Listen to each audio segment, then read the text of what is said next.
ဘုံစားပေးတမများလုံးပဲမင်္ဂလာပါဗျာကျွန်တော်ခုတင်ဆက်ပေးမှာကတော့ဒီနေ့ညတဲ့မနေ့ဖြန်မနေ့မှာကစားသွားမယ်ဒီကဘာဗလာပွဲတွေပေါ့နော်ဒါလေးပွဲအကြောင်းပဲဖြစ်ပါတယ်ဒီနေ့ညမှာကတော့ပေါ့နော်ဒီအုပ်စုပွဲတင်တွေကတော့ဒီ round 1ပါပေါ့နော် round 1ပြီးသွားတဲ့အနေထားမှာ round 2ရောက်လာပြီအဲ့လိုအနေထားမှာဒီနေ့မှာတော့ဒီအုပ်စု A တို့ဒီ B တို့ပေါ့နော်အဲ့လိုတင်းနေတာဆက်ပြီးတော့ရှင်းပြကြမှာဖြစ်တယ်ပေါ့နော်ပထမဆုံးအနေနဲ့ကတော့ဒီဘောတော့မက္ကဆီကိုအုပ်စုဘောတော့အေရှင်မက္ကဆီကိုအုပ်စုကအတင်းတွေဖြစ်တယ်ဒါချက်အတင်းနဲ့တောင်အာဖရိကအတင်းတို့ဘောတော့စတင်ရှင်းပြကြမှာဖြစ်တယ်ဘောတော့ဒီပွဲတင်ကတော့ည10တိုင်းပွဲမှာရှင်းပြကစားဖို့ရှိတယ်ဘောတော့ဒီပထမဆုံးအနေနဲ့နှစ်တင်းရဲ့ဘောတော့ဒီတရားအခြေတွေတရားပွဲပဲအခြေတွေကိုပြောရမယ်ဆိုရင်တော့ပထမဆုံးချက်အတင်းဘောတော့ချက်အတင်းမှာတော့တရားပြဿနာမရှိသေးဘူးတစ်ဖက်ကတောင်အာဖရိကဘောတော့တောင်အာဖရိကကတော့ဒါဖွင့်ပွဲတင်မှာမက္ကဆီကိုနဲ့ကစားခဲ့ပြီးတော့နှစ်ဂိုးပြတ်ရှုံးတဲ့ပွဲတင်မှာသူတို့ဒီဘောတော့ကစားသမား2ယောက်ဒီဒါအနီထိတွားခဲ့တဲ့အတွက်ကြောင့်မို့ဒီပွဲစဉ်ကိုကစားသမား2ယောက်ဒီဘောတော့ဒီမပါဘဲနဲ့ဒီကစားဖို့ရှိနေတယ်ဒီလိုမျိုးကစားသမား2ယောက်ပွဲပဲအနေထားမှာဒီတောင်အာဖရိကအနေနဲ့ရန်ကစားသမားတွေကိုပွဲထုတ်ပြီးတော့ပြန်ပြီးတော့ကစားရဖို့ရှိနေတဲ့အတွက်ကြောင့်မလို့အားနည်းချက်တွေရှိလာနိုင်တယ်ပြီးတော့ဒီကစားသမားဘောတော့ဒီပြီးတော့ဒီမူဒီဘာကလည်းဘောတော့မတိကျတဲ့အနေထားမို့လို့တောင်အာဖရိကဘက်မှာကတော့ကစားသမားအင်အားပိုင်းအားနည်းချက်တွေရှိနေတယ်ဒီချက်ကိုတစ်ဖက်ကချက်အနေနဲ့တော့တေချာဒီဘောတော့ဒီအခွင့်အရေးကောင်းယူနိုင်ဖို့လိုအပ်နေတယ်ဘောနော်ချက်အသင်းအကြောင်းပြောမယ်ဆိုတော့ပထမဒီဘောတော့အဖွင့်ပွဲတင်မှာတောင်ကိုရီးယားနဲ့ကစားခဲ့တယ်အထူးသဖြင့်ဒီချက်အသင်းကတော့ open play တဲ့ဆိုင်ဒီ service တွေကိုဘောနော်တေကန်ဘောတွေကိုအားကိုးပြီးတော့ရှင်ပြိုင်ခဲ့တာကိုတွေ့ရတယ်ဘောနော်အထူးသဖြင့်ဒီလက်ပစ်ဘောတွေဒါလောင်းကန်ဘောတွေပြစ်တန်ဘောတွေကိုပဲအဓိကအားကိုးခဲ့တယ်ဒီလိုအားကိုးရတဲ့ချက်ကလည်းချက်အသင်းမှာဒီလေလုံးကဒီဘောအရက်ရှိတဲ့ကလာသမားတွေပဲအဓိကစုဖွဲ့ထားတဲ့အတွက်ကြောင့်မလို့ဘောနော်အထူးသဖြင့်ဒီပတ်တူရှိတို့ပြီးတော့ဒီကွင်းလင်ကဆိုချက်တို့ထိုတဲ့ဒါတကယ်ကိုရက်ရှိတဲ့ကလာသမားတွေဒါကြောင့်မို့လို့ဒီလိုမျိုးနေရာတွေမှာအကောင်ဆုံးအတုံးချပြီးတော့ဘောနော်ဒီအကောင်းဆုံးကစားခဲ့တယ်ဒါပေမဲ့တစ်ဖက်ကတောင်ကိုရီးယားကကမ်ဘက်နဲ့ပြန်လာပြီးတော့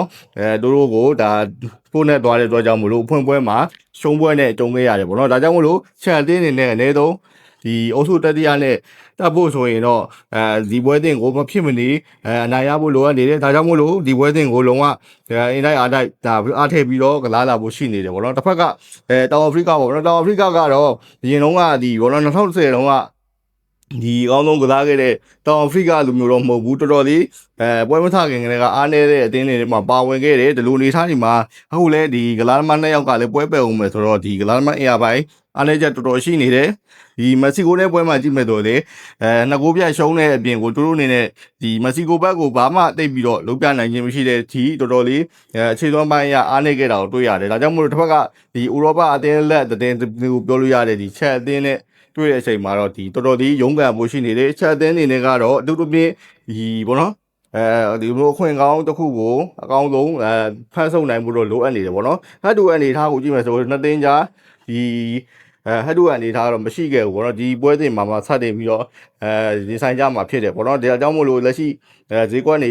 ်နေထားရခြေသွမ်းရပြီးတော့ဒီအုပ်စုတွင်အခြေအနေရတော့ဒီပွဲစဉ်မှာချက်အသေးအနေနဲ့အနည်းဆုံးတော့ကတ်နိုင်သွားဖို့များပါတယ်ဗျโอเคပါဒါနောက်တစ်ပွဲပွဲစဉ်တစ်ပွဲကတော့ဒါတနင်္လာပွဲမှာကစားကြမယ်ဆွစ်ဇာလန်တင်းနဲ့ဘောနော်ဒီဘော့စနီးယားတို့ရဲ့ပွဲစဉ်ဘောနော်ပထမဆုံးအနေနဲ့ဆွစ်ဇာလန်အကြောင်းကိုပြောမယ်ဆိုတော့ဆွစ်ဇာလန်ကတော့ဒီပထမဆုံးပွဲမှာပွဲမှာဒါဒီအာခ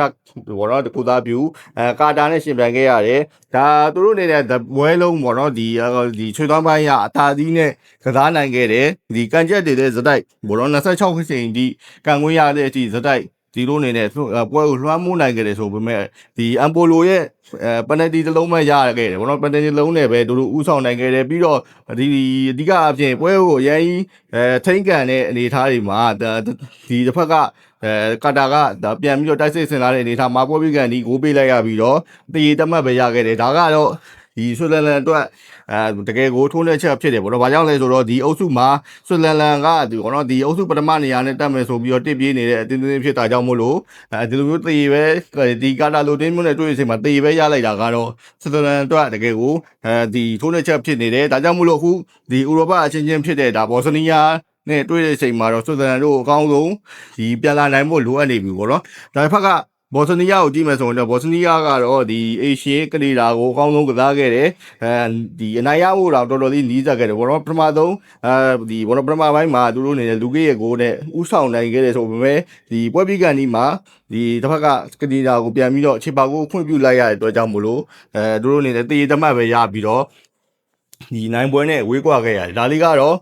့ဘော်စနီးယားအနေနဲ့ဒီပွဲစဉ်မှာတေချာပြင်ဆင်ပြီးတော့ကစားလာဖို့ရှိတယ်ပြီးတော့ဒါဘောတော့ဒီပွဲမှာလာဘောတော့ဒီသူတို့အနေနဲ့ဒီရမတ်ထပ်ပြီးတော့စူတောင်းနိုင်ခဲ့မယ်ဆိုရင်တတိယနေရာနဲ့တက်ဖို့ကလုံးဝတေချာတလောက်ရှိတဲ့အနေထားဖြစ်သွားမယ်တော့ကြောင့်မလို့ဒီပွဲစဉ်မှာတော့ဆွစ်ဇာလန်ကိုဘောတော့အကောင်းဆုံးဖိအားပေးပြီးတော့ဒီဥရောပအသင်းချင်းအကောင်းဆုံးဖိအားပေးပြီးတော့ရမတ်တက်မှတ်ယူဖို့ကြိုးလာလာမယ်ဆိုတာသိကြတယ်ဒီဟတ်တို့အနေထားကိုဘောတော့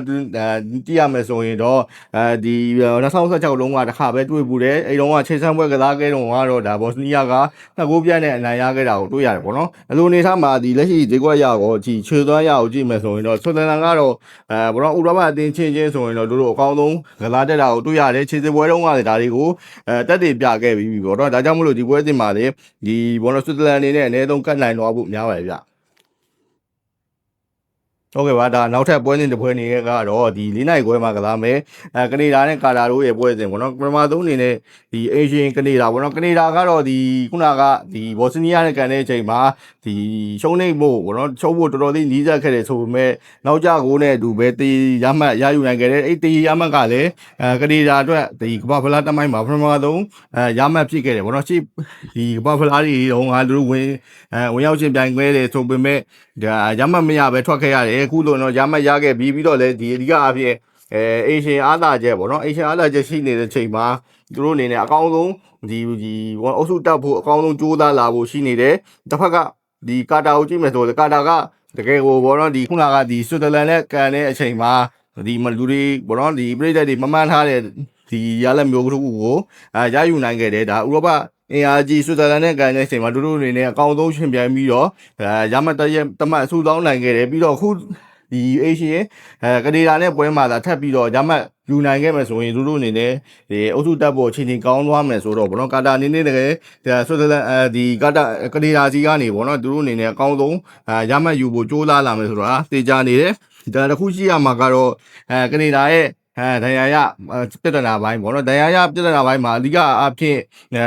်နောက်ခံဆိုလူပေါ့နော်Alphonso Daviesပေါ့နော်အဓိကအဖြစ်Alphonso Daviesပါလာရင်တော့ဒီကနေဒါတိုက်စစ်ကအကောင်းဆုံးရုံလုံးပေါ်ပြီးတော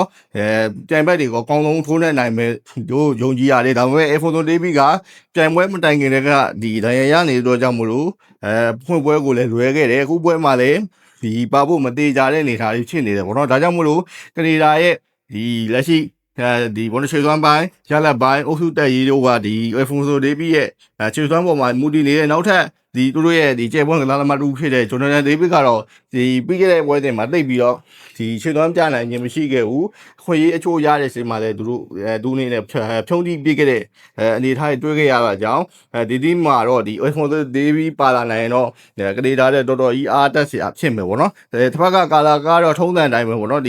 ီဆွစ်ဇာလန်ရဲ့ပွဲမှာတွေ့ရတဲ့အတိုင်းပဲဒီခန်းလေးပိတ်ပြီးတော့သူတို့အနေနဲ့ဂိုးမပေးအောင်သူခန်းလေးပိတ်ပြီးကစားလာဖို့များတယ်ဗောနော်ဒီကာတာအတွက်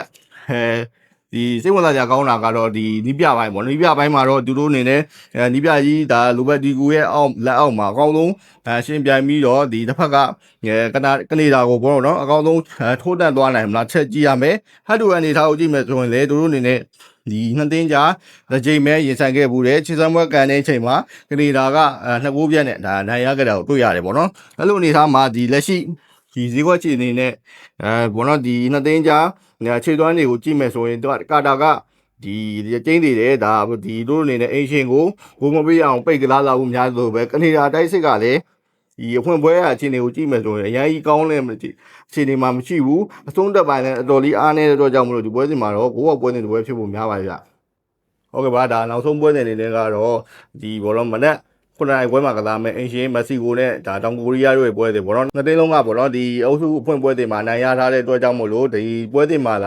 ာဒီတရေရလက်ထွက်မယ်ဆိုရင်နှစ်သိန်းလုံးအုပ်စုတက်ရေး ဒါတေချာသွားတဲ့အတွက်ကြောင့်မလို့ဒီပွဲစဉ်မှာဒီဘောလုံးနှစ်တင်းလုံးကကိုဒီထိန်းကန်လာမလားဆိုတော့ဆက်ကြည့်ရမယ်အဲ့လိုအနေအထားတွေမှာပထမ3အနေနဲ့ဘောနော်ဒါအေရှင်မက်ဆီကိုအကြောင်းပြောမယ်ဆိုရင်မက်ဆီကိုကတော့ဒီတောင်အာဖရိကနဲ့ရင်ဆိုင်တဲ့နေရာမှာဒီနှစ်ကိုပြတ်နိုင်ရခဲ့တယ်အထူးသဖြင့်